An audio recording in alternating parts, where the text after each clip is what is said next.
នៅtrongរជ្ជកាលព្រះបាទសូរ្យវរ្ម័នទី 2 ព្រះអង្គបានដឹកនាំទ័ពធ្វើសង្គ្រាមជាមួយដៃវៀតនៅតុងកឹងបណ្ឌិតរ៉េវទូអង់ជូលីនលោកអេរិចព្រិនវីតនិងលោកស្រីអាស្លីថមសុនដែលជាអ្នកនិពន្ធសៀវភៅអង្គរអតីតបច្ចុប្បន្ននិងអនាគតបានសរសេរថាសង្គ្រាមជាមួយដៃវៀតនេះព្រះបាទសូរ្យវរ្ម័នទី 2 មិនបានជោគជ័យនោះទេមិនតែប៉ុណ្ណោះអាណាចក្រអង្គរបានបាត់បង់កម្លាំងមួយផ្នែកធំដោយសារការធ្វើសង្គ្រាមជាមួយដៃវៀតហេតុនេះហើយចក្រភពអង្គរមិនមានលទ្ធភាពទប់ទល់ការវាយសម្រុកចូលយ៉ាងខ្លាំងក្លាពីកងទ័ពចាមបាននោះឡើយនៅឆ្នាំ 1177 កងទ័ពចាមបានសម្រុកវាយលុកចូលចក្រភពអង្គររាជធានីទាំងមូលបានរងការខូចខាតនិងត្រូវបានដុតបំផ្លាញយ៉ាងដំណំព្រះបាទជ័យវរ្ម័នទី 7 បានសំងំរងចាំពេលវេលាល្អដើម្បីរំដោះដែនដីពីកណ្ដាប់ដៃទ័ពចាមព្រះបាទជ័យវរ្ម័នទី 7 បានដឹកនាំទ័ពច្បាំងដេញពួកចាមនិងដណ្ដើមយកទឹកដីមកវិញបន្តិចម្ដងព្រះអង្គបានដឹកនាំទ័ពជើងទឹកវាយជាមួយទ័ពចាមលើបឹងទន្លេសាបនៅក្នុងចម្បាំងលើទឹកទ័ពចាមបានរងបរាជ័យយ៉ាងធ្ងន់ធ្ងរនៅឆ្នាំ 1181 ព្រះបាទជ័យវរ្ម័នទី 7 បានវាយរំដោះទឹកដីពីកណ្ដាប់ដៃទ័ពចាមរហូតទទួលបានជ័យជំនះព្រះបាទជ័យវរ្ម័នទី 7 បានយកព្រះពុទ្ធសាសនាមហាយានជាសាសនាផ្លូវការភ្លាមក្រោយមកព្រះបាទជ័យវរ្ម័នទី 7 បានយាងមកកាន់រាជធានីយសោធរដើម្បីរៀបចំក្រុងឡើងវិញ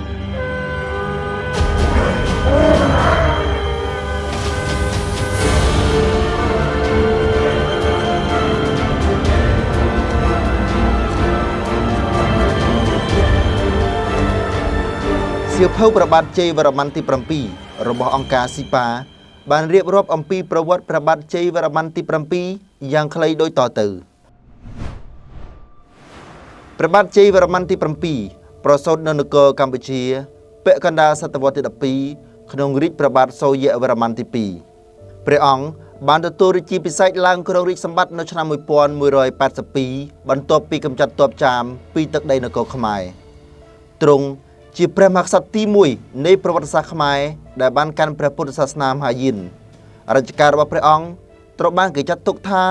ជាដំណាក់កាលដ៏រុងរឿងបំផុតនៃប្រវត្តិសាស្ត្រសម័យអង្គរ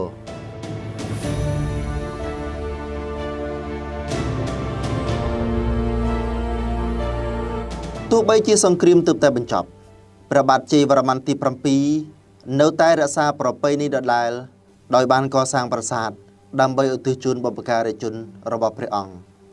ព្រះបាទជ័យវរ្ម័នទី 7 បានកសាងប្រាសាទតាព្រហ្មដើម្បីឧទ្ទិសជូនព្រះមេដានិងប្រាសាទព្រះខ័នដើម្បីឧទ្ទិសជូនព្រះបិតាបន្ទាប់មកព្រះអង្គបានកសាងប្រាសាទបាយ័នសម្រាប់បូជាផ្ទាល់ព្រះអង្គ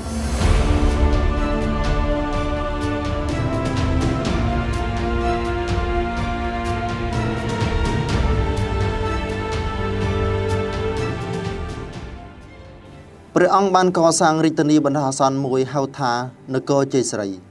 រាជធានីជ័យស្រីគឺជាប្រាសាទព្រះខ័ននាពេលបច្ចុប្បន្នដែលជាប់បារាយណ៍ជ័យតដាព្រះអង្គក៏បានកសាងប្រាសាទនិព្វាននៅចំកណ្ដាលបារាយណ៍នេះផងដែរគឺប្រខ័នដំបូងឡើយគឺជារាជធានីជ័យស្រីដែលព្រះអង្គទទួលជ័យជំនះទៅលើចាមភ្លាមព្រះអង្គបានកសាងប្រាសាទហើយនឹងរាជធានីបណ្ដោះអាសន្ននៅប្រខ័នហ្នឹងគឺដើម្បីរំលឹកទៅដល់ជ័យជំនះទៅលើចាមនៅពេលនោះឯងបាទដែលប្រាសាទនេះគឺកសាងឡើងសម្រាប់ឧទ្ទិសទៅដល់ព្រះពុទ្ធសាសនាមហាយានបាទហើយនឹងតម្កល់រូបព្រះពោធិសត្វដែលជារូបតំណាងឲ្យព្រះបិតារបស់ព្រះអង្គ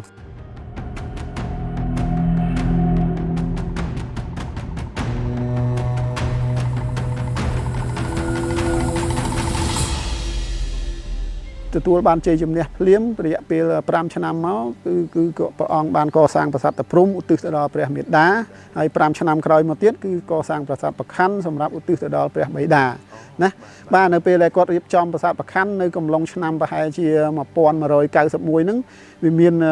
រាជធានីជ័យស្រីហ្នឹងវាមានប្រាសាទ3ដែលបង្ហាញអំពីការរៀបចំទឹកដី ណាវាមានប្រាសាទប្រខណ្ឌវាមានបរាយមាននាគពន់ហើយនឹងតសោមអញ្ចឹងនៅក្នុងព័ត៌មានសាលាចរិតប្រខណ្ឌហ្នឹងគឺនិយាយអំពីរឿងការរៀបចំក្រុងនិងការរៀបចំទឹកដីនៅតំបន់នេះបាទមាន3នឹងសំខាន់បាទបន្ទាប់មកបានព្រះអង្គទុកប្រាសាទប្រខណ្ឌហ្នឹងចោលមួយឡែកហើយព្រះអង្គត្រឡប់ទៅរៀបចំជួសជុលនិងពង្រីកបន្ថែមនៅអង្គរធំ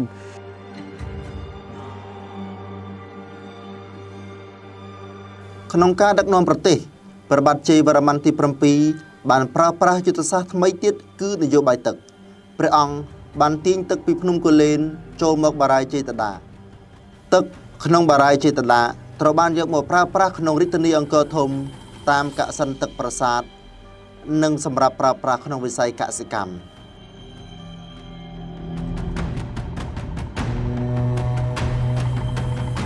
អ្វីដែលពិសេស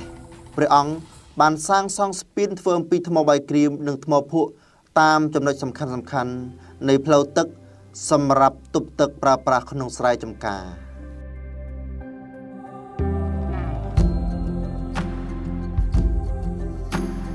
ទៅឆ្ងាយពីរាជធានីឧទាហរណ៍ទៅខាងកើតគឺមាននៅនគរបាជ័យបាទនគរបាជ័យកំពង់ចាមទៅជ្រុងខាងជើងអេសានគឺមានប្រខណ្ឌកំពង់ស្វាយបាទទៅខាងត្បូងគឺមានប្រាសាទទលេវទីបាទទៅពីយប់ក៏មានប្រាសាទប្រទាយឆ្មាហើយនឹងផ្លូវខ្វាត់ខ្វែងនិងប្រព័ន្ធធារាសាស្ត្រច្រើន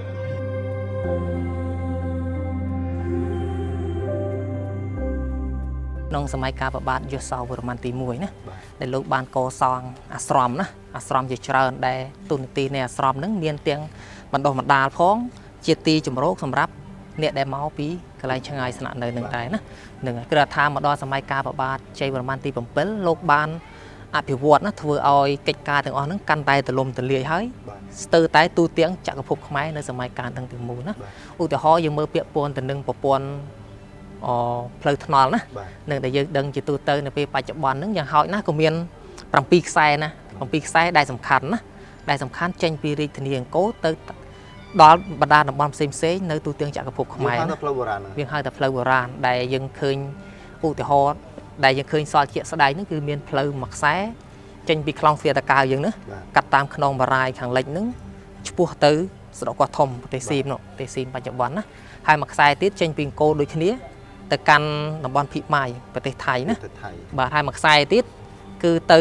វត្តភូបេងមាលាណាបេងមាលាហើយបានដល់បេងមាលាគេចែកចេញជាពីរមួយទៅកោះកេហើយបានទៅដល់វត្តភូណាហើយមួយទៀតបែកពីកោះកេទៅទៅប្រខណ្ឌកំពង់ស្វាយណាហើយមួយខ្សែទៀតរត់តាមផ្លូវជាតិលេខ6យើងណាទៅដល់កស្ពានកំពង់ក្ដីហើយទៅដល់សម្បូរព្រៃគុកទៀតណាគឺថាចាប់ពីកំពង់ក្ដីទៅវាបាត់ស្លាកស្នាមណា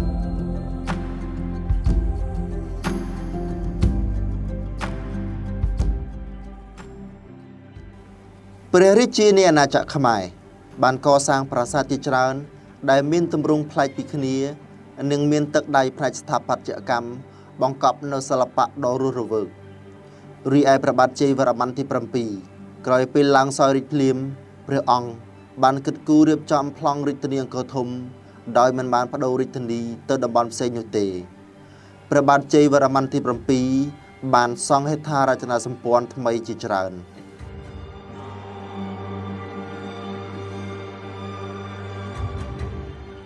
នៅចំផ្ចិតរាជធានីព្រះបាទជ័យវរ្ម័នទី7បានសង់ប្រាសាទបាយ័ន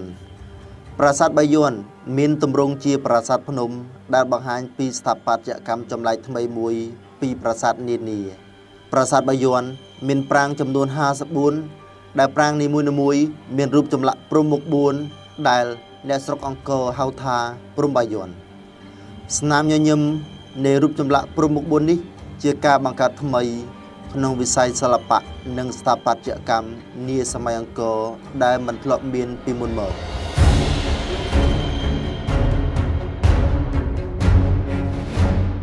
ប្រាង្គប្រាសាទចំនួន54នេះជាទម្រង់នៃលក្ខណៈស្ថាបត្យកម្មមួយដ៏ពិសេសណានៅក្នុងសម័យកាលព្រះបាទជ័យវរ្ម័នទី7គេយល់ថា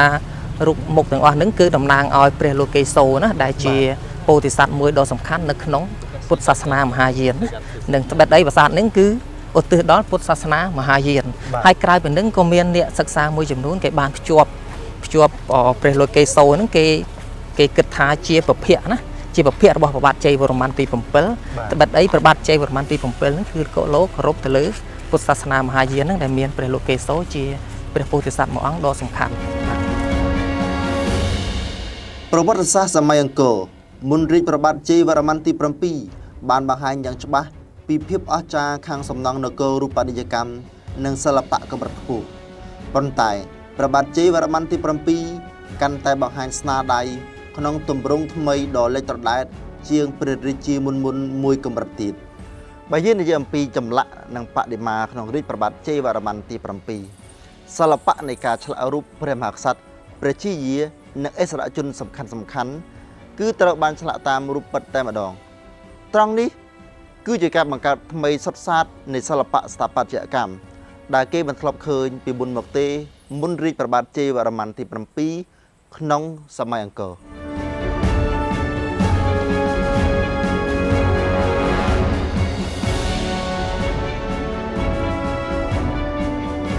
ប្រាសាទនានាដែលជាស្នាព្រះហស្ថរបស់ព្រះបាទជ័យវរ្ម័នទី7សុទ្ធតែបង្ហាញនូវការគោរពបូជាព្រះពោធិសត្វមួយអង្គដែលមាននាមថាលោកេសូទេពលោកេសូជាទេពសង្គ្រោះដល់អ្នកមានទុក្ខទាំងពួងជាពិសេសអ្នកមានជំងឺធ្ងន់អ្នកស្រាវជ្រាវយល់ថាជំនឿនេះហើយដែលជំរុញឲ្យព្រះអង្គកសាងមន្ទីរពេទ្យឬអរោគសាលានិងសាលាសំណាក់ពាសពេញប្រទេសត្បិតថាសំណង់សង្គមកិច្ចទាំងនេះភ្ជាប់គ្នាយ៉ាងជិតស្និទ្ធទៅនឹងជំនឿលើព្រះលោកេសូក្នុងរាជព្រះបាទជ័យវរ្ម័នទី7ព្រះអង្គបានកសាងមន្ទីរពេទ្យណាដែលកន្លងមកអ្នកស្រាវជ្រាវរកឃើញចំនួន102នៅទូទាំងអាណាចក្រខ្មែរសម័យអង្គរនិងសាលាសំណាក់ចំនួន121ដូចគ្នាដែរបាទនៅទីនោះដែលជំនឿនេះគឺមន្ទីរពេទ្យទាំងអស់សុទ្ធតែមានហោបនស្រន់មួយសម្រាប់នំកល់ប្រពុតស្ដេចឆ្នាំដែលយើងហៅថាភ័យជគុរុនោះគឺតំណាងឲ្យពពោធិសត្វនោះឯងបាទហើយនៅក្នុងហោបនស្រន់នៃមន្ទីរពេទ្យមួយនោះក៏មានទេព2អង្គទៀតដែលហៅថាព្រះអាទិត្យនិងព្រះច័ន្ទកន្លែងនោះនៅលេងណាដែរបាទនៅលេងណាដែរបាទគឺប្រាសាទទលេបើយើងនិយាយអំពីមន្ទីរពេទ្យនៅក្នុងរាជជ័យវរ្ម័នទី7នៅក្នុងតំបន់អង្គរធំនេះគឺមាន4ដែលយើងរកឃើញថាមាន4ហើយនៅសល់សប្តាហ៍ថ្ងៃគឺនៅជ្រុងខាងជើងមួយឈ្មោះថាទលេស្ងួតដែលក្រុមការងារអាជ្ញាធរអប្សរាបានជួសជុលកាលពីឆ្នាំហើយពីឆ្នាំ2021បាទនិងនៅខាងកើតគេហៅថាប្រាសាទលាក់នាងឬក៏អ្នកស្រាវជ្រាវហៅថាមន្ទីរពេទ្យខាងកើតនិងនៅខាងត្បូងគឺប្រាសាទព្រហ្មកិលដែលអាជ្ញាធរអប្សរាកំពុងតែជួសជុលហើយនឹងនៅខាងលិចគឺប្រាសាទព្រមុងដែលអាជ្ញាធរអប្សរានឹងមានគម្រោងជួសជុលនៅឆ្នាំ2024បាទអ្វីដែលយើងស្គាល់ថាជាមន្ទីរពេទ្យនោះគឺនៅសល់តែជាហោបនស្រន់ទេបាទចំណែកឯរចនាសម្ព័ន្ធដូចជាផ្ទះពេទ្យផ្ទះអ្នកជំងឺឃ្លាំងឱសថឬក៏អ្វីផ្សេងនោះគឺបាត់បង់ឲ្យហើយទៅតាមពេលវេលា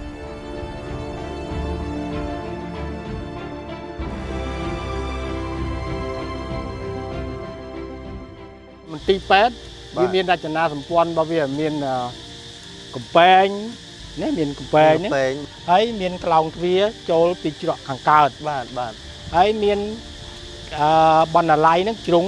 ខាងកើតជាងខាងត្បូងបាទមានបណ្ណាល័យបាទមានបណ្ណាល័យមួយនោះកូនបណ្ណាល័យមួយបាទបន្ទាប់មកយើងដើរចូលមកមានតួប្រាសាទកដាលបាទតួប្រាសាទកដាលនេះគឺកន្លែងគេបន់សន់ហ្នឹងហើយបាទរូបនេះជារូបអីដែរបាទនេះគេផ្សំថ្នាំគេបុកអីចឹងណាបាទបុកថ្នាំបុកអីគេព្យាបាលអីចឹងទៅបាទអញ្ចឹងមានចម្លាក់ច្រើនហើយចម្លាក់ទាំងនោះវាធ្វើឲ្យនៅទីនេះមានការចាប់អារម្មណ៍ជាមួយភ្ញៀវបរទេសជាច្រើនបាទដោយសារមន្ទីរពេទ្យគាត់ឮសូមមន្ទីរពេទ្យជ័យវរ្ម័នទី7អញ្ចឹងគាត់មកមើលតែនៅទីនេះមានរចនាសម្ព័ន្ធអីខ្លះ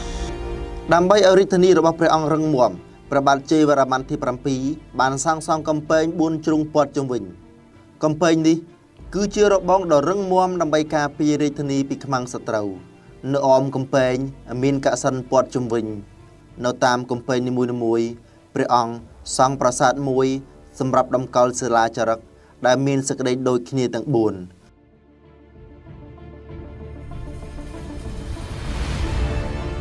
ខ្ញុំបាទកំពុងតែឈរនៅលើកំពែងក្រុងអង្គរធំ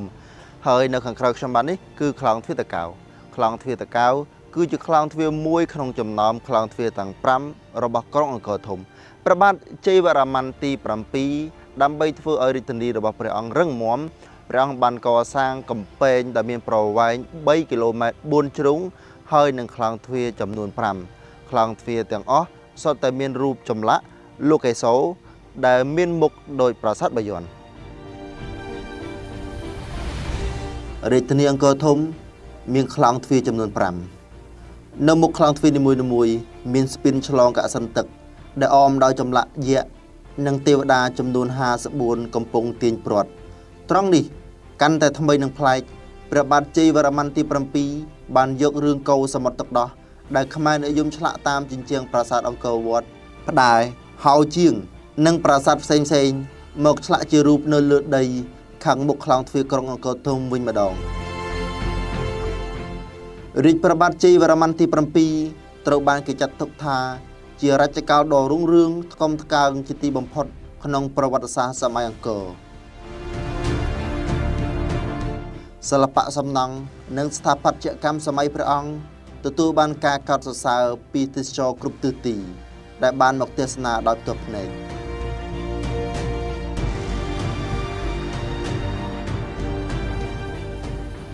អ្នកស្រាវជ្រាវតែងតែលើកឡើងពីទស្សនៈដ៏មានតម្លៃមួយរបស់ព្រះអង្គថាទុក្ខរបស់រាជជាទុក្ខរបស់ព្រះអង្គ